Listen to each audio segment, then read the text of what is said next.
April 5th, 2012, I woke up. I'm in my dorm, my freshman year, and Trayvon Martin had died. He was killed, rather, 2 months earlier in that February. And I wake up and I check my phone and Twitter is like exploding. People are pissed. And I'm like, what's going on? The night before, someone had defaced our Black Cultural Center with Long Live Zimmerman.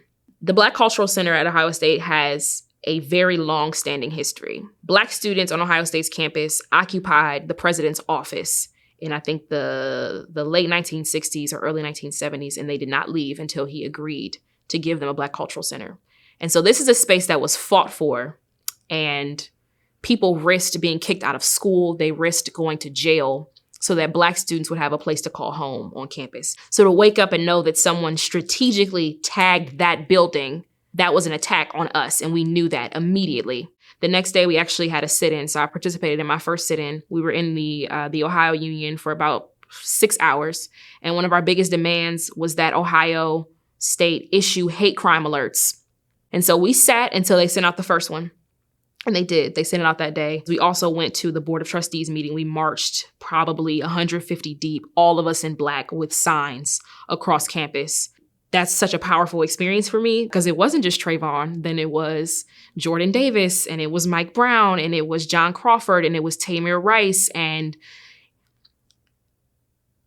it's been hard having these Black men die in a space where everyone feels like they can be transparent with their bigotry in spaces where anyone has access to them.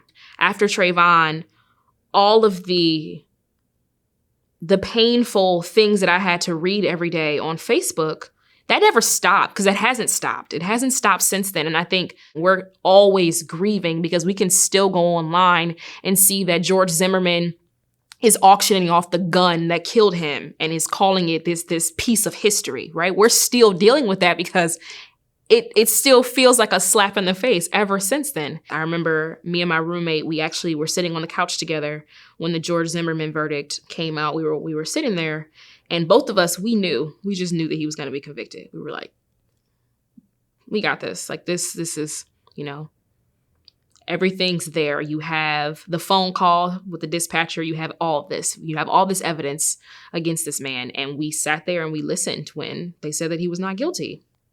But thinking about that experience, what would that have been like if she wasn't there? If I didn't have someone to sit there with me and process that together? And we didn't speak for about 30 minutes because I think the gravity of what had just happened, it was too hard to talk about. But just having community there meant so much because I knew that I wasn't grieving alone. And I think that's how a lot of people of color get through, is finding those safe spaces.